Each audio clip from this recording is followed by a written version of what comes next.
Ambassador Tolan, do you truly believe Earth can refuse the Council's directive? Councillor Zervin's voice cut through the chamber with a blade-like clarity. His elongated fingers drummed against the console, each movement deliberate, as if he owned every breath in the room. The air around him felt dense, charged with silent threats, and the Council's banners, deep blue and white, emblazoned with the spiral of unity, loomed over every delegate seated in the curved chamber. Tolan stood still, his uniform unmarked by decoration, his posture an unwavering column of self-restraint. A single glance swept across the rows of alien delegates, scaled faces, glinting eyes, the rust-red skin of the Taran Confederacy, seated next to the silver-scaled Ubrak consul. Every detail of the chamber was a testament to calculated authority. The polished, black floor, the cold, symmetrical arrangement of seats, the low murmur of translated voices, filtered through personal earpieces. A gust of recycled air moved through the vents, carrying the dry tang of metal and filtered ozone that hung over every meeting held in the Council's ancient halls. The scent was sharp, unyielding, like the very will of the Council that had sat in this chamber for centuries, issuing edicts and expecting compliance. "The question, Councillor Zervin," Tolan replied, his voice measured and even, "is whether the Council believes it has the right to command our world's sovereignty." Across from him, Councillor Larrick of the Archon Combine shifted forward, lips pressed into a thin line. His breath was slow, his words deliberate, but a crack of arrogance shimmered in the pause between each word. Earth was granted admittance to this chamber under the Council's charter. With that privilege comes compliance. Your refusal to share your orbital defense data violates the Council's collective security mandates. Tolan's gaze did not falter. The Council chamber, with its shimmering heads-up displays flickering at each delegate seat, felt almost claustrophobic despite its vast size. Data streams danced in the air. Real-time trade figures, border security alerts, the names of Earth's disputed frontier colonies displayed in cool green glyphs. All of it was meant to intimidate, to remind Earth of its vulnerability. "Your mandates are tools of control," Tolan said calmly, his tone a quiet anchor in the storm of posturing around him.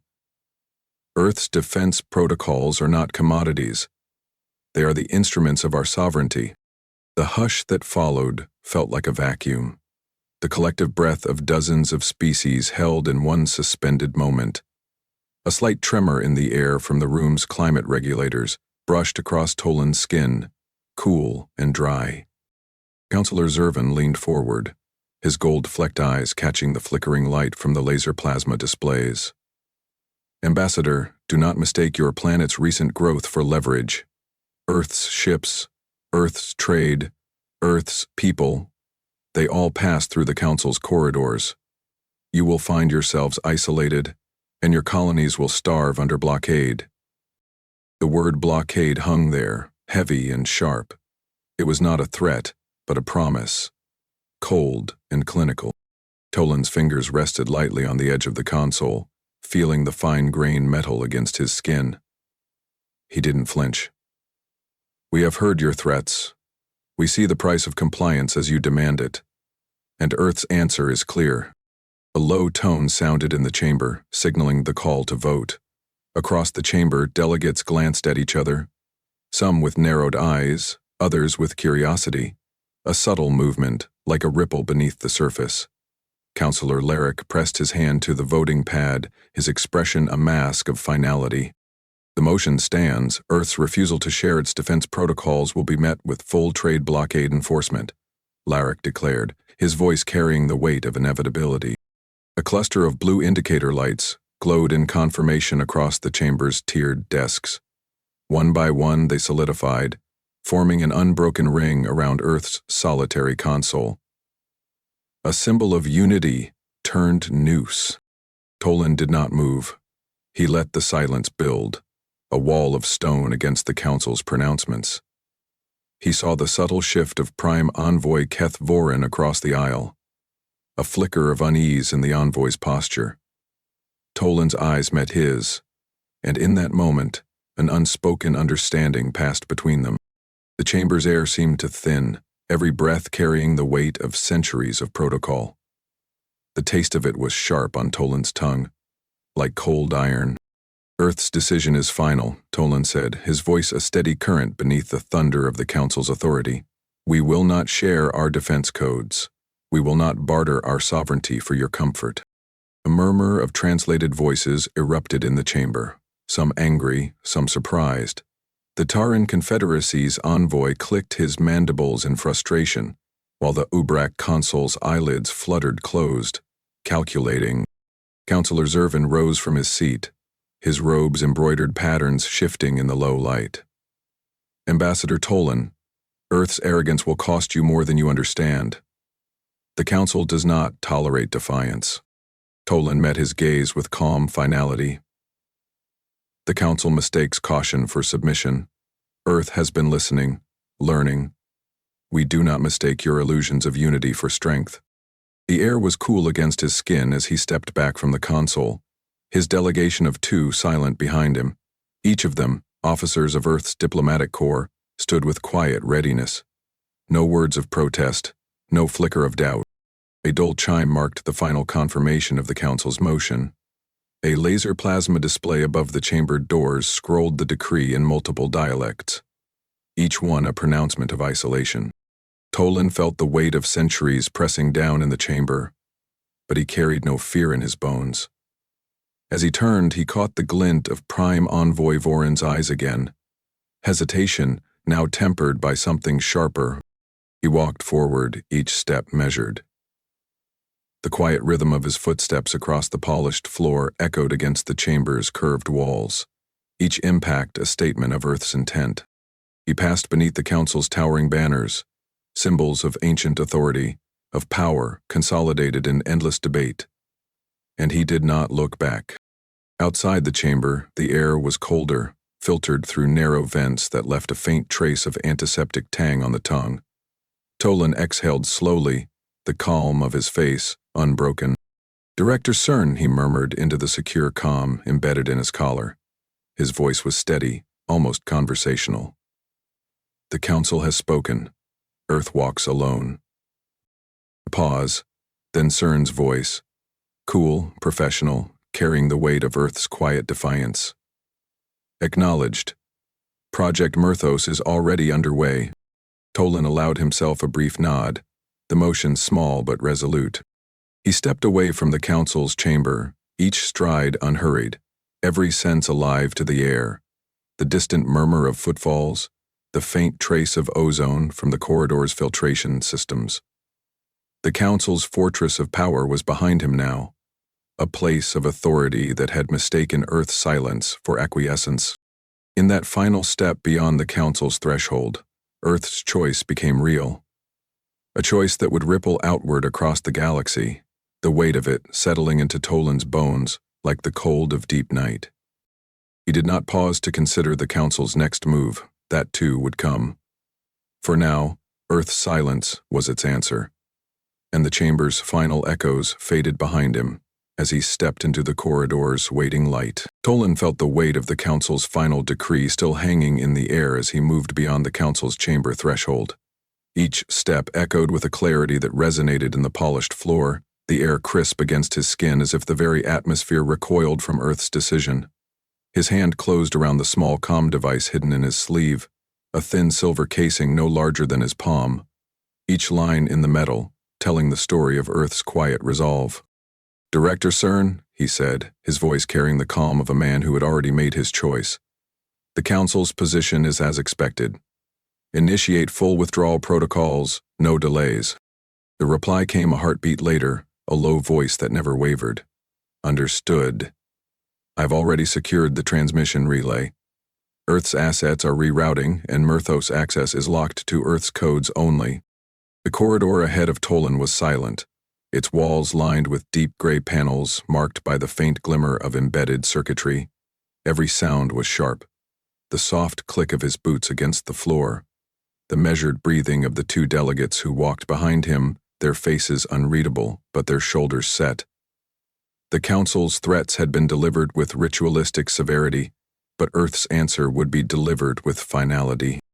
They moved with careful purpose, eyes forward, ignoring the curious glances of alien aides scuttling down the adjoining passageways.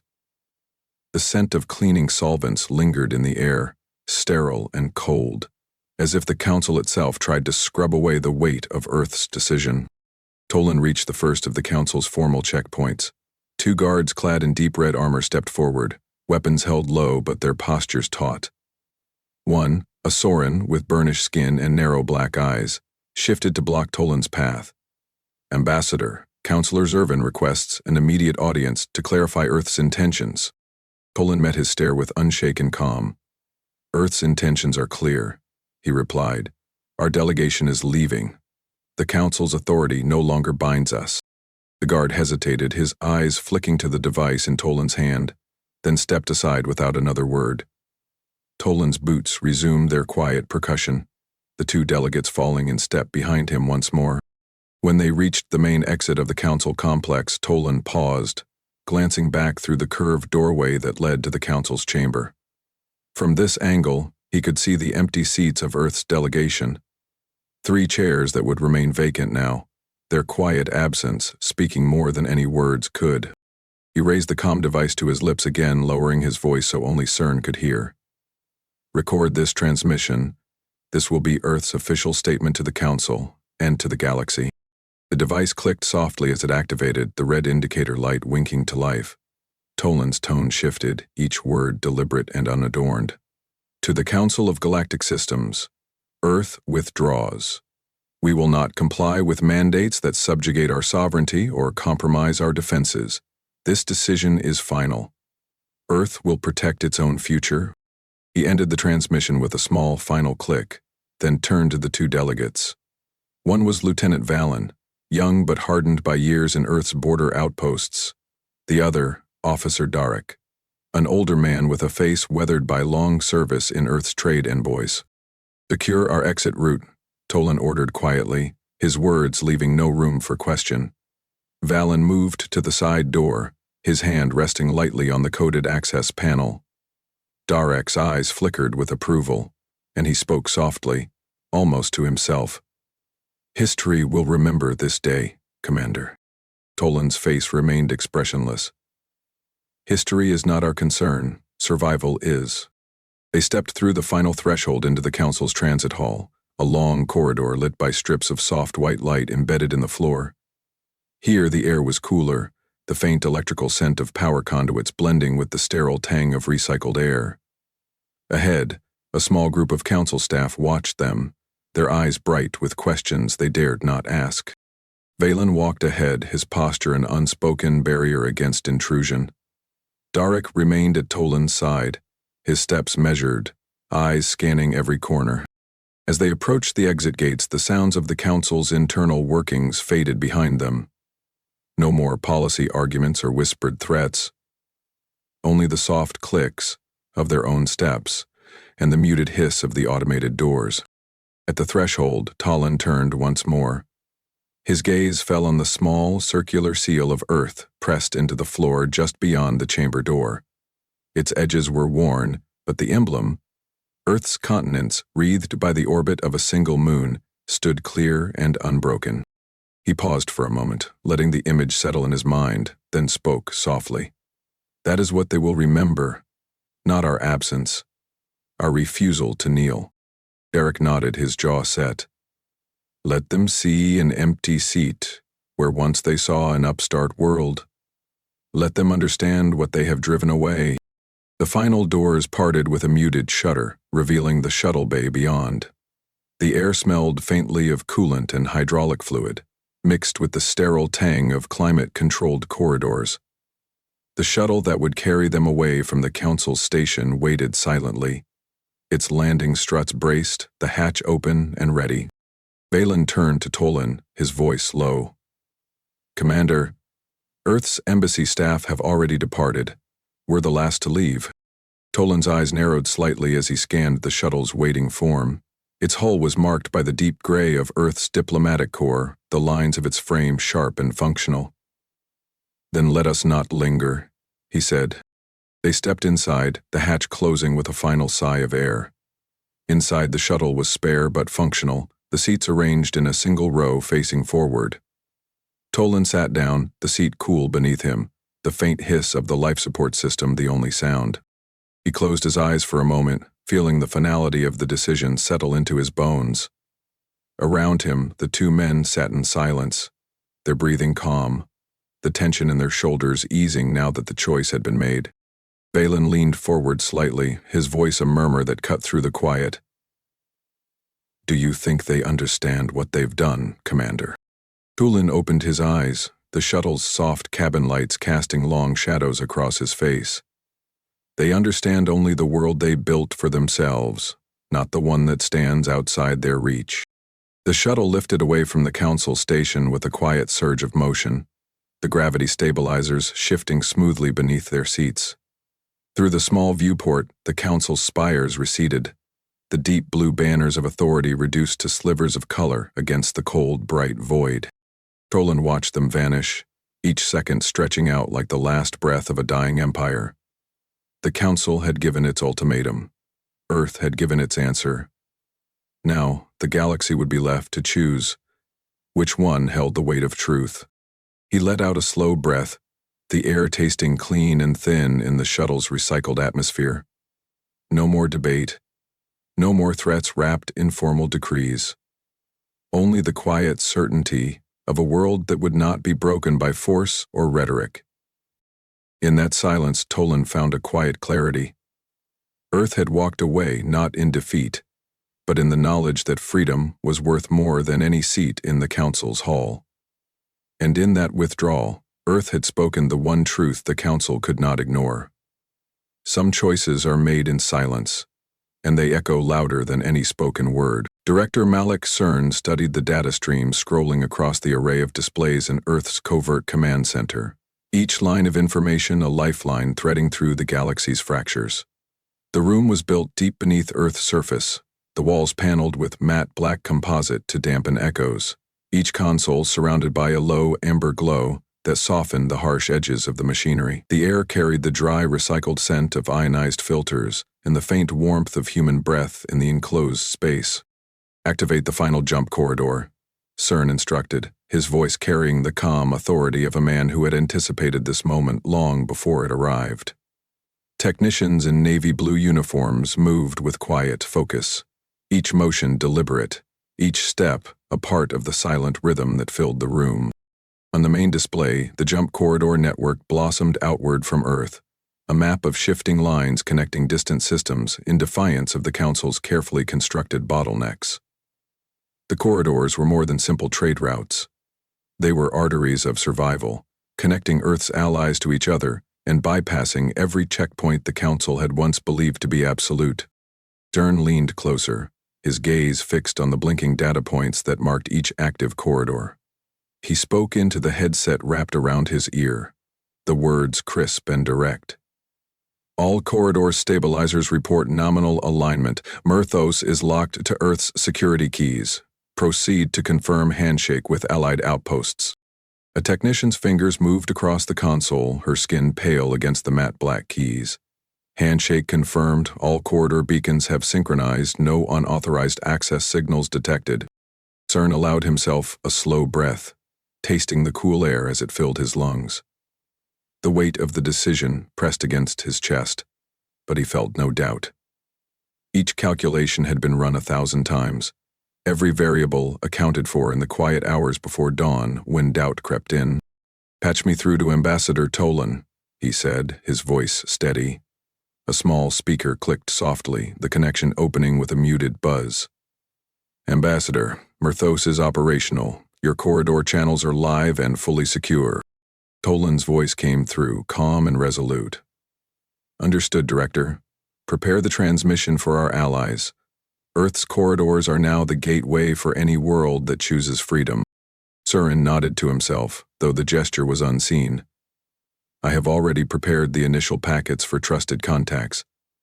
I will transmit them now." He turned his attention to the console's small interface, entering a sequence of commands that brought up the encryption protocols. The data packet was small, a message of fewer than 50 words, but within those words lay the quiet promise of Earth's defiance. Secure corridor access, the message read. Direct trade lines, Earth's hand is extended. Join us and be free of Council tariffs. His fingers danced across the keys, dispatching the message through the corridors that stretched like veins across the dark between stars.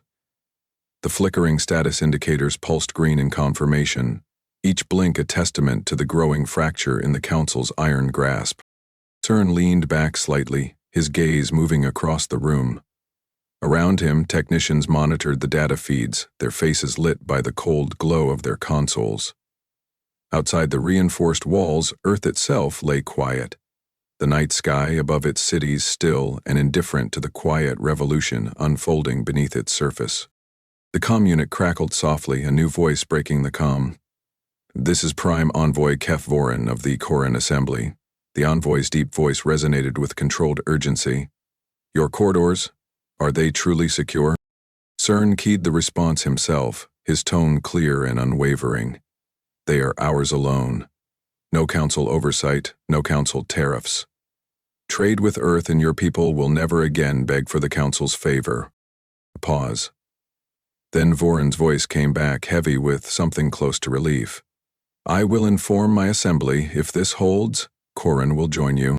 CERN felt the corner of his mouth tighten, a flicker of something close to satisfaction crossing his features. "Understood, Envoy. We will keep the corridors open for your ships." A technician at the rear console shifted slightly, his voice breaking the steady cadence of the room. "Director, traffic from the outer colonies is already rerouting through Myrthos.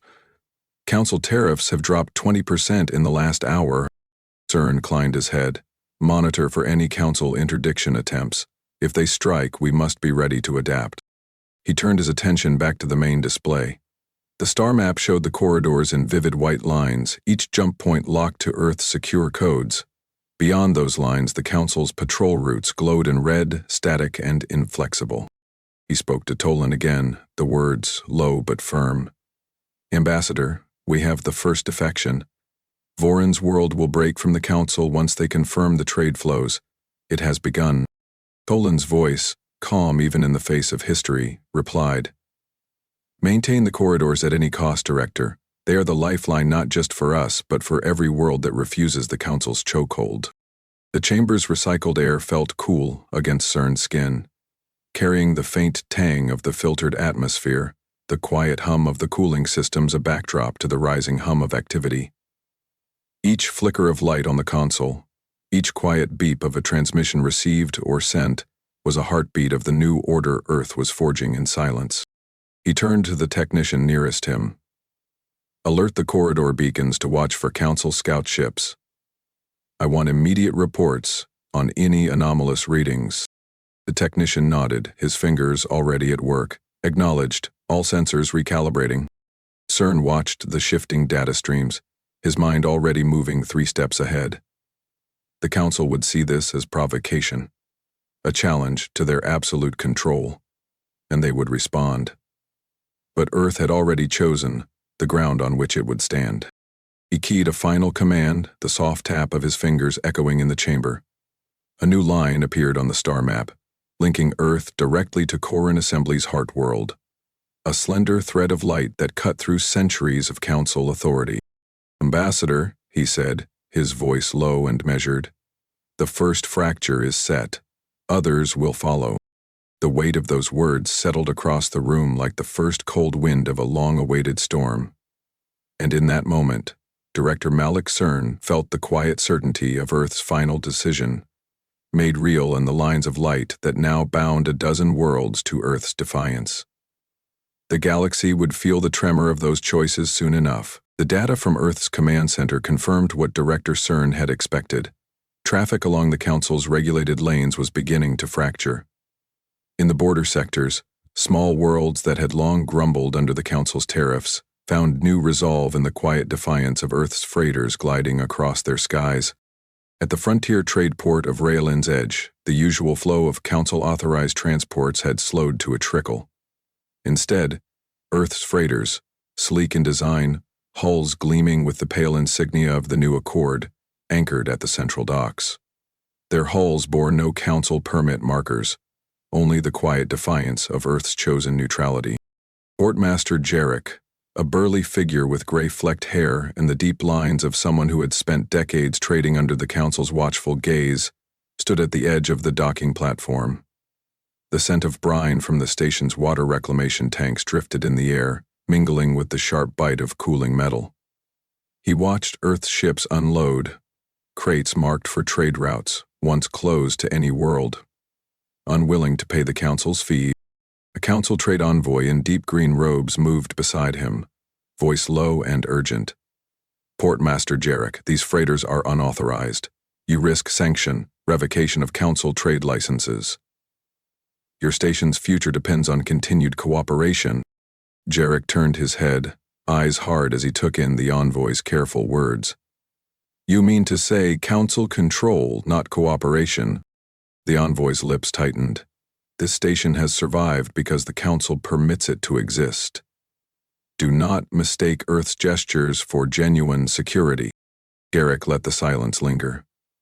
Behind them, the Earth freighter's cargo doors hissed open, revealing containers of rare medical supplies and alloy samples. Goods the Council had always controlled through taxation and threat. A quiet clank of crates against the station's platforms cut through the envoy's words, a small sound that spoke of a choice already made. He leaned closer, voice calm and unflinching. For years the Council set our prices, decided what we could afford to keep or lose. Earth offers trade without chains. My loyalty is to survival, not to a Council that feeds on it. The envoy drew in a measured breath, fingers clenching at the sleeves of his robe. Then understand this, Jarek. Sanctions will come. Your station will be cut from the Council supply lines. Jarek lifted his chin, the smell of salt and old oil filling his lungs as he met the envoy's gaze. We have already survived worse than your threats. As the envoy turned and swept away, Jarek let his gaze follow the path of the departing official. Around him, dock workers moved with the quiet urgency of those who knew that each shipment carried more than goods. It carried the seeds of a different future. On the edge of the main concourse, Prime Envoy Keth Vorin stood in the open air of the port's central forum, his breath a small cloud in the early chill. Before him, the assembly of his World's Trade Council watched, faces marked by wary hope. Vorin's voice carried steady authority, honed by years of careful negotiation, but now sharpened by Earth's example. We have tolerated the Council's tariffs for generations. Our children have grown under their decrees, and we have paid every coin in silence, but no more. Earth's corridors are open to us, and our goods will move by our terms alone. A murmur of agreement spread through the gathered assembly. Men in worn work jackets, farmers from the high plains, small merchants who had watched their profits vanish into Council coffers for decades. The scent of brewed tea and grilled grains rose from food stalls at the market edge, grounding the moment in the earthy truths of survival. Vorin raised his hand, his eyes moving over each face. The Council's patrols will try to stop us. They will say this is sedition. But the truth is clear. Our trade, our terms, Earth's strength stands with us. Will you stand with them? One by one, voices answered. Not loud, but sure. Hands lifted in quiet assent. Eyes clear. In that shared moment, the seeds of revolt took root not in violence, but in the simple refusal to kneel. In orbit above Raylin's edge, Earth's freighters maintained a steady watch, their reinforced hulls and silent weapon turrets a quiet promise that no blockade would pass unchallenged. From the command center, CERN's voice reached them with calm certainty. Maintain patrols. If Council ships attempt interdiction, hold formation and broadcast Earth's standing directive. Any who choose freedom will have Earth's shield. Tolan watched these reports from Earth's lunar observation deck, his face set in quiet determination. Beyond the reinforced glass, Earth ships moved with careful purpose. No show of force, no threat offered, only the calm readiness of a people who had chosen to defend their place in the galaxy's trade. A soft chime marked a new transmission. Tolan keyed it open. Voron's voice filling the small room. Commander, trade flows have begun. The first shipments have left Raylan's Edge under Myrthos protection. The Council's tariffs hold no weight here. Tolan spoke softly, each word measured. Keep the corridors active. Each cargo run is a message the Council cannot silence. In the ports and market squares of a dozen minor worlds, Earth's freighters became the new lifeline. On the deck of the freighter Harbin's Reach, Captain Varric moved among his crew with calm efficiency, the scent of recycled air and warm metal from the cargo lifts filling his nose. Each crate they moved was marked for a world that had once feared the Council's retribution. Each one a quiet testament to Earth's growing strength. Council trade envoys tried to reassert their control, demanding tribute, threatening embargo, but their words met only quiet defiance. Earth's ships kept coming, each hull a promise of stability that the Council's decrees could no longer match. In a quiet chamber of the Corin Assembly's main hall, Prime Envoy Voron sat with his advisors, the air heavy with the scent of old wood and the faint smoke of the Council's hearth. The Council's words grow weaker by the hour, one advisor murmured. Earth's ships have made them hollow. Voron nodded, his expression calm but his eyes alive with the spark of possibility. Earth's quiet strength has become the shield we lacked. We will not turn from that. As the first ships of Corin Assembly moved into Earth's corridors, Voron's final words to his assembly echoed in the air like a quiet vow. Let them call it revolt. Let them call it treason. We will call it survival. And in that moment, the world shifted. Not with the roar of guns, but with the quiet, unshakable resolve of those who had chosen to stand free. Councillor Ron Tolik sat in the small conference room at the heart of the Council's administrative wing, his eyes fixed on the data panel embedded in the table's surface. The room was cold, the recycled air brushing against his skin with a faint chill. He could feel the weight of the Council's authority in the narrow, windowless walls. But that weight was no longer the comfort it once was. The numbers spoke louder than any decree.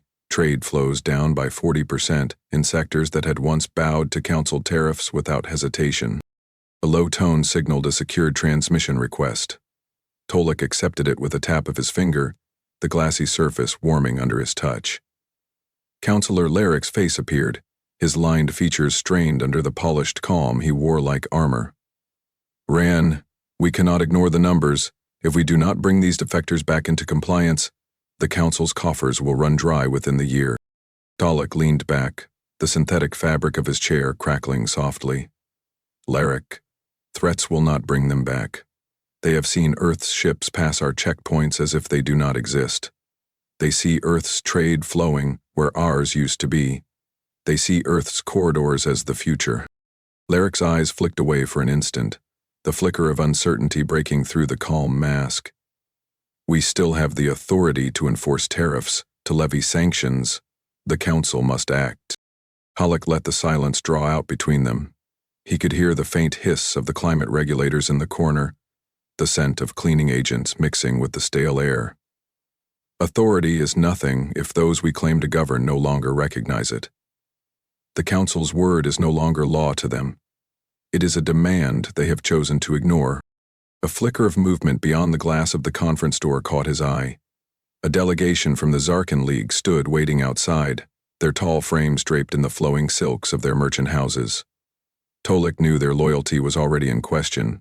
Rumors of quiet talks with Earth's envoys whispered through the back corridors. He ended the transmission with Larrick with a small, final gesture, then rose to meet the waiting delegation. As he stepped into the hall, the muted lighting glinted off the polished Council emblems inlaid in the floor, each one a silent testament to a power that now felt brittle. Envoy Kellen of the Zarkeen League greeted him with a small bow, his dark eyes watchful. Councillor Tolik, our worlds have always valued stability, but trade is the blood of our people. The Council's tariffs have grown unmanageable. Tolik met his gaze without flinching. Earth's offer is tempting, I understand that. But the Council has resources Earth does not. Kellen's expression did not change, but there was a quiet intensity in his voice. The Council has resources, yes. Earth has trade without tribute, and that is what our merchants see. You must understand, no threat from the council will change the choice they have already made. As they spoke, a council security officer moved through the hall, his boots tapping a deliberate rhythm against the stone tiles. The officer's presence was meant to project strength, but to Tolek, it felt like a futile gesture. A uniform meant to mask the slow bleed of loyalty. Tolek watched him pass, then turned back to Kellen. What is it you seek, truly? Trade, without council oversight? Or a place in Earth's shadow? Kellen's lips tightened into a thin line. We seek to trade, to survive. Earth offers that. The council offers only reminders of what we stand to lose. A small data tablet chirped at Tolek's side, the low tone almost lost in the quiet of the hall. He glanced down, the message simple, but weighted. A report of council patrols clashing with local freighters refusing to pay tariffs at the edge of Corin's sector. Each incident another crack in the council's image of control. He dismissed Kellen with a small nod, the envoy stepping away with the quiet dignity of a man who had already chosen his path. Inside the council's main chamber, Councillor Zervin spoke to a half-empty assembly, his words as carefully measured as they were desperate. Earth's withdrawal is a direct affront to our authority. These worlds must be reminded of the order we have built. The council must act swiftly, or it will cease to be the center of this galaxy's commerce. Tolek listened in silence, the polished wood of his desk warm under his palms. The banners that hung from the chamber's high arches seemed to sag in the low light, their deep blue colors muted by the flickering data panels that showed the steady erosion of council-controlled trade. In a small alcove behind the main dais, Councillor Vorak approached Tolek, his voice low. You see it too, don't you? The council's hold is slipping through our fingers. Earth's corridors have become the new trade lines, and each world that follows them steps further from our grasp. Tolek kept his voice measured, though his chest tightened with each word. I see it, Vorak. I see it in the empty seats of this chamber, in the silence that grows louder every day. Outside the council's halls, the secret police moved with quiet efficiency. In the night markets of frontier outposts, they took names, demanded loyalty, and carried away those who spoke too openly of Earth's promise. But the harder they pressed, the deeper the resentment ran. In a private residence on Corin's main trade hub, Prime Envoy Vorin spoke to a small group of merchant captains. The scent of spiced tea and the faint bite of burnt wood from the hearth grounded the room in simple reality. Earth has given us a choice we never had. We are no longer forced to feed the council's coffers to feed our own families. Trade through Myrthos is more than profit. It is freedom. A young captain shifted in his seat, the worn leather creaking under his weight. And the council's secret police?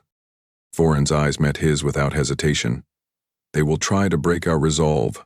They will fail. Earth's corridors are open, trade flows, and the council cannot silence that. As Vorin's message reached Tolek through hidden channels, the councillor felt the weight of each word settle into his thoughts.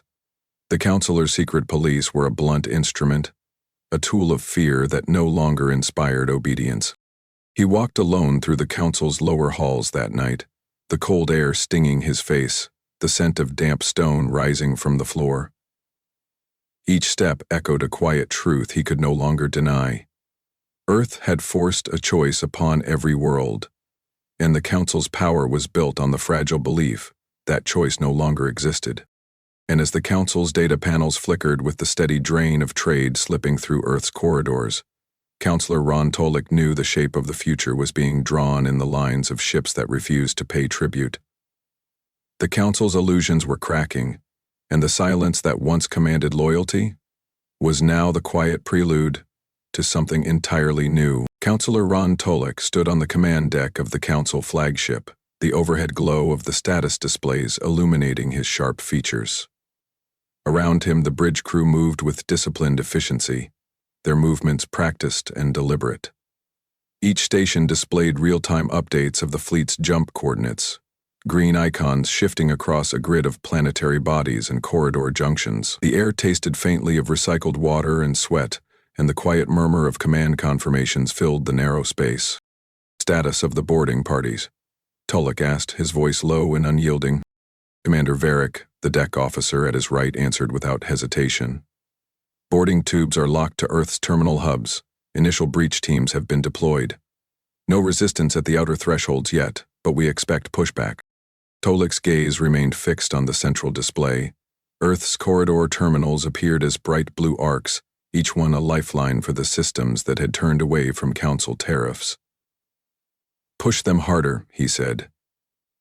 We must take control of the Myrthos corridors before Earth can regroup. The fleet moved in tight formation, battle cruisers bracketing the boarding craft as they advanced. The low thrum of active shields and environmental systems pressed into the skin like a low heartbeat, grounding Tulloch in the quiet certainty of his mission. As the first boarding tubes clamped onto Earth's outer terminals, the shock of the impact rattled the corridor walls. Inside Earth's command center, Tolan watched from a secure command dais, his uniform crisp and his eyes focused. The cool air of the control chamber smelled faintly of copper from the active consoles, the temperature carefully regulated to keep every operator's mind sharp. Report, Tolan said, his tone calm as the first images of the breach appeared on the side screens. Council Marines in dark armor pushed through the hatches, weapons raised, their footfalls heavy on the metal decks. Lieutenant Vallon, his face set and his voice controlled, spoke from his station. Council boarding teams are inside Outer Hub 4, defensive turrets engaged on Corridor 7. Myrthos's automated defenses are adjusting fields to seal them out. Tolan shifted his weight, the floor solid under his boots. Rotate the defensive shields to match their breach patterns. Earth's installations are not static, show them that. Outside the terminal windows, Earth's corridor defense drones moved in coordinated arcs, their maneuvering thrusters firing short bursts of cold gas as they repositioned. Each drone carried dual-barrel projectors, their targeting systems locked on the Council ships that hovered too close. On the command deck of Tulloch's flagship, Commander Varick studied the shifting patterns of Earth's drones. Counselor, Earth's drones are reinforcing breach points faster than expected. They're adapting with every incursion. Tulloch's mouth tightened. Redirect the boarding teams to secondary corridors. Keep them moving. Earth's static defenses can't cover everything. Council ships moved closer, boarding tubes locking onto secondary terminals with a hiss of clamps and expanding seals. The scent of burnt polymer from the airlock seals filled the boarding bays, harsh and biting. Council Marines shifted in the cramped airlocks, the sharp click of boots on metal echoing against the bulkheads. Inside Earth's terminal hub, corridor shields flared to life as the Council troops advanced. A dull thump of compressed gas followed by a flare of white light marked the activation of Earth's shield walls, solid, pulsing barriers that split the narrow passages in half. The air behind them grew warmer, the recycled atmosphere thickening as combat-grade oxygen scrubbers kicked in. Council Marines slammed against the barriers, weapons barking with short bursts of directed energy. The shield walls held firm, refracting the impacts and flashes of dull orange that left after images in the air. Council forces have breached sections 12 and 15, Valen reported, his fingers working the control surface with practiced speed. But they're contained. Our drones are creating kill zones at each junction. Council ships can't bring their heavier assets in close without risking collision with their own boarding tubes. Tolan's lips pressed together as he watched the feed. Counselor Tulloch has underestimated Earth's defense doctrine. Their tactics assume static platforms. Our corridors are designed for dynamic engagement. A faint scent of warm circuitry rose from the central console as the control processors adjusted to the shifting battlefield. Each flicker of the data streams marked another adjustment, another recalibration of Earth's advantage. On the Council flagship, Tulloch stood with his hands braced on the edge of the central command table, eyes locked on the feed of the boarding team's progress. His voice was low, but every word carried a weight that pressed into the quiet spaces of the room. If Earth's defenses are reactive, we must press them into collapse before they can adapt again. All ships, tighten the blockade, no retreat. The main view screen showed the Council fleet's final push. 6 heavy cruisers aligning around Earth's primary trade junction. Boarding pods launched in synchronized volleys, their reinforced shells piercing the outer seals of Earth's hubs. The clang of metal against metal reverberated through the comm feeds, the impact of decision made manifest. Earth's defenders responded in kind. Automated turrets deployed in overlapping fields of fire, the quiet whir of their servos swallowed by the bark of projectile impacts and the muted impact of breaching charges. Earth's soldiers, clad in the unadorned black of their orbital guard, moved with disciplined precision. Each motion deliberate, each breath measured. "Commander," Valen said, his voice carrying the gravity of the moment. "Earth's outer hubs are holding. Council forces have made no permanent gains." Tolan's expression was calm, his voice low. "Hold the line. Councillor Tolik's fleets are bound by the same corridors they sought to claim. Show them that Earth's strength is not a matter of brute force, it is adaptability." He watched the data feeds, the bright arcs of shield deployments shifting like living creatures across the corridors. Each flare of containment was another moment Earth's defenders bought with their discipline. Each flicker of energy, a testament to the quiet, unshakable resolve of a world that refused to bow. On the Council flagship, Tolik felt the weight of that resistance settle into his bones. Each command he gave, each adjustment of the battle lines, only highlighted the silent truth he could no longer deny. Earth's corridors were not static. They were alive, reshaping with every breath and every choice. And as the fleet's final assault faltered against the quiet adaptability of Earth's defense, Tolik's knuckles whitened against the command table. The Council had come to break Earth's corridors, but found themselves meeting the quiet fury of a world that would not be moved. The Council's fleet still held formation as the first wave of retreating boarding pods detached from Earth's corridor terminals, the sound of magnetic clamps releasing echoing across the cold silence of deep space. Councillor Ron Tolik watched the feed from his command dais, each blinking marker on the central console a reminder of Earth's refusal to collapse. His jaw tightened as the latest reports filtered through, each one a terse notation of another failed push. "Status of outer corridor control," he asked, his voice a hard line that cut across the tense quiet of the bridge. Commander Varric shifted beside him, his fingers moving across the console with deliberate calm. "Partial hold in Sector 12, but the drones are adapting faster than we can suppress them. Earth's ships are repositioning with every incursion." Talik exhaled through his nose, the scent of the filtered air harsh and dry. "They are not defending in place, they're reconfigurating the battlefield itself." In Earth's command center, Tolan stood with his arms folded, his eyes locked on the real-time tactical display. Each corridor junction flickered with live feeds, cold white light tracing the edges of the Lancer grid's node arrays. The quiet clicks of recalibrating data ports filled the room, the air cool and clean against his skin. "Lieutenant Valen, initiate full deployment of the Lancer grid," Tolan ordered, his tone measured, unshaken. Valen's response was immediate. "Activating grid nodes now. Defensive corridor locks are pivoting. Each node is aligning to new target vectors." The Lancer grid shifted in silence.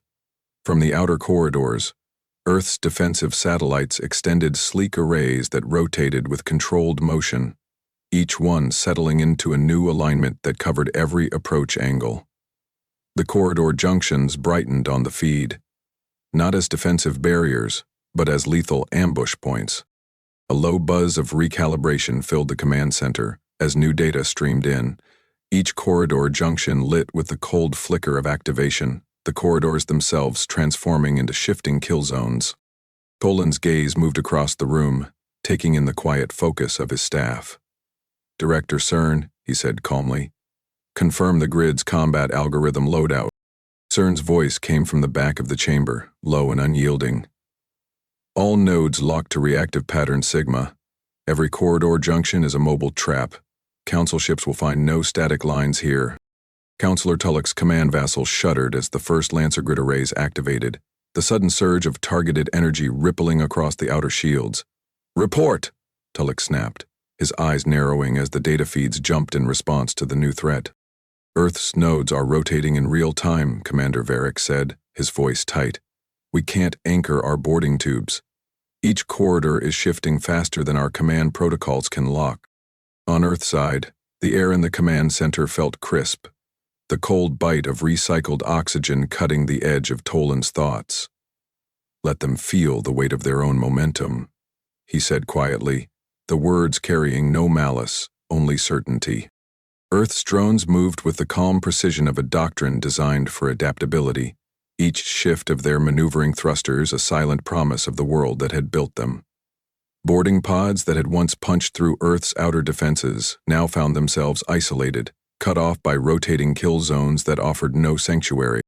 Council Marines fought in the narrow confines of Earth's corridors, their boots slipping on the polished composite floors as corridor seals snapped shut, forcing them into dead-end compartments. Each clash of armor and each muffled report of gunfire was a small, bitter echo of the Council's diminishing reach. On Tolek's flagship, Commander Vark's voice cut through the mounting tension. "Counselor, we are losing cohesion.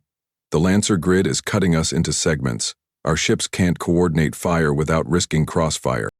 Tolek's lips thinned to a hard line, the low ache of frustration tightening across his shoulders. "Pull the boarding teams back. I will not have them slaughtered by Earth's shifting walls." Outside the viewport, Earth ships formed into quiet phalanxes around each corridor's exit, their hulls dark against the cold light of distant stars. They did not advance, did not threaten. They simply waited, calm and unmoved, the final word of Earth's will spoken in their silent presence. Valen turned from his console in Earth's command center, the quiet confidence in his voice matching the calm order of the room. "Council ships are disengaging from secondary corridors. Their forward momentum is collapsing. No more push, only withdrawal." Toland's eyes met his, a flicker of shared understanding passing between them. "Keep the grid active until the last Council ship is gone. Let them carry that memory home." The Council's final push faltered as the Lancer grid's lethal geometry played out in stark relief across every corridor junction. Council warships turned, their engines burning with desperate energy as they tried to pull free from Earth's quiet, methodical chokehold.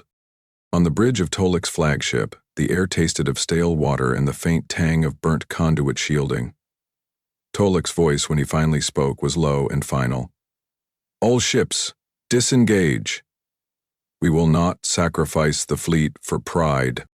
One by one, Council warships peeled away from the grid's hold, each maneuver a quiet admission of defeat. The weight of that moment settled across the command deck, a cold breath that left no illusions behind. In Earth's command center, Toland watched the final blips of Council ships fade from the tactical display. The room was quiet, the only sound the faint hiss of the recycled air and the slow, measured exhalation of those who had seen the culmination of Earth's quiet defiance. Valen spoke softly, his voice low and steady. "They're gone, Commander." Toland nodded once, the motion small but absolute.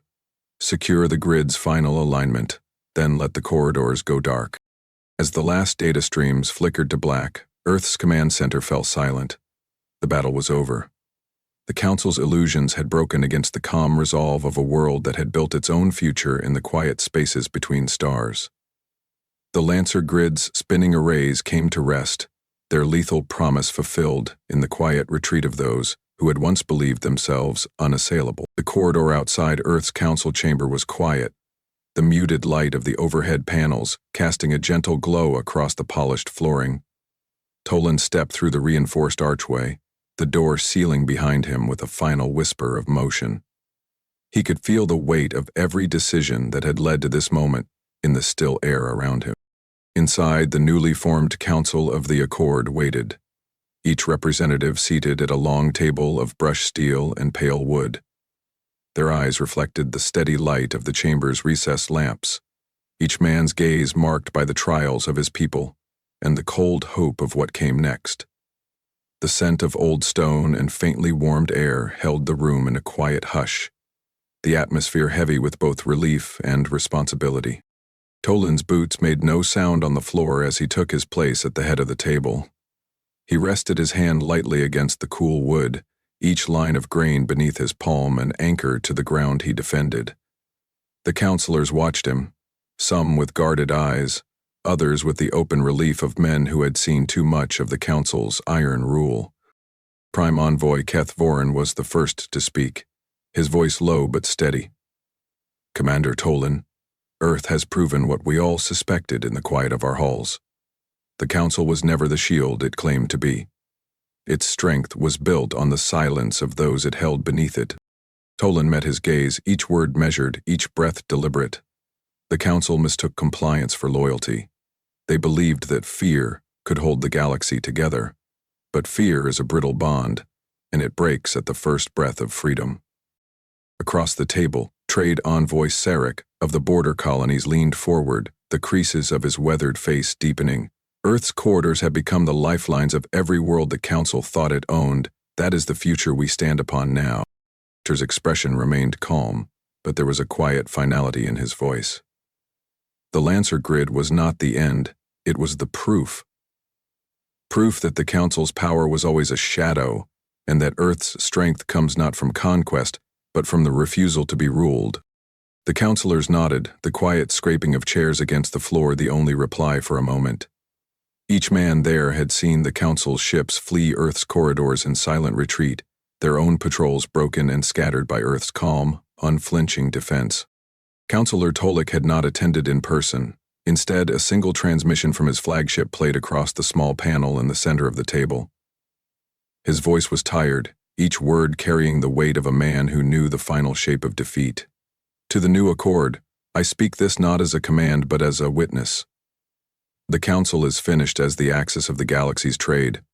Earth has shattered that illusion, and no ship or soldier can rebuild it." The words settled across the chamber like the final note of a dirge. No one spoke for a long moment, the silence a quiet testament to the truth they all carried in their bones. Tolan drew a breath, his eyes clear and unwavering. "We stand now as allies, not subjects. This accord will not be another council, built on decrees and forced loyalty. It will be a promise, to trade without tribute, to defend without chains." Prime Envoy Voren nodded once, his hand resting lightly on the seal of his assembly. "Corin stands with Earth. We have no illusions about the Council's final acts of desperation, but we no longer fear them." Tolan's gaze swept the chamber, each councilor's face a mirror of the resolve he carried in his chest. "This is the line Earth will never cross. Sovereignty is not a gift to be granted. It is the breath of every world that claims it." The chamber was quiet as the final word settled in the air, each man understanding that the shape of the galaxy had shifted forever. In that stillness, the quiet hum of the station's circulators was the only sound. The recycled air clean and cold in every breath. Tolan stepped back from the table, his hand falling away from the polished wood. The Council once believed Earth was a world that could be tamed. They mistook silence for consent. Let this be Earth's final statement to them. Our sovereignty was never yours to challenge. The new banner of the Accord hung at the chamber's head, Earth's emblem at its center. No longer the solitary mark of a world on the edge of the galaxy, it now stood as the shared symbol of every system that chose Earth's quiet strength over the Council's failing grasp. As the councilors rose, the quiet scrape of chairs against the floor carried the promise of a new beginning. There was no triumph in the air, no roaring declaration of victory, only the calm weight of decisions made and the steady breath of men who knew the cost of each one. Outside the station's viewports, Earth's ships drifted in measured arcs, their hulls dark against the distant stars. They did not move to conquer, did not carry the weight of conquest in their silent formations. They stood as sentinels, the quiet promise of Earth's hand, extended in trade and in defense. Councilor Tolik's final report arrived in the minutes that followed, each line of data a careful, honest record of the Council's collapse. It was not a plea nor an attempt to bargain. It was the final act of a man who had seen the tide of history shift and chosen to speak it plainly. As the transmission ended, Tolan let the silence of the chamber settle in his chest. There would be no return to the Council's old ways, no half measures to preserve its shadow. Earth had shown that the strength of a world was not measured in the weight of its ships, but in the quiet refusal to be broken. He turned back to the men who would stand beside him in the days ahead, his voice low but unyielding. We will build something here that no fleet or decree can take. A new accord, born not of conquest, but of the quiet certainty that every world deserves its own sky. In that moment, Earth's final act of defiance became the quiet law of the new accord, a promise of sovereignty, of trade unbound by tribute, of defense that did not demand subservience. The Council had come to Earth to break it, and found instead the unbreakable will of a people who would not be ruled. The meeting closed with no ceremony, no ritual to mark its end, only the quiet understanding that the future had been claimed by those who stood, not as conquerors, but as equals. Earth's ships remained at station keeping, their silent arcs a quiet statement of the world they defended and the new order they had forged. The Council's illusions had ended, and the galaxy would remember the day Earth walked out of the Council, and half the galaxy followed. What do you think of Earth's quiet defiance? Let me know your thoughts in the comments below. Do you stand with Earth's sovereignty or the Council's rule? Make sure to like and subscribe to see how these alliances will echo across the galaxy in our next story.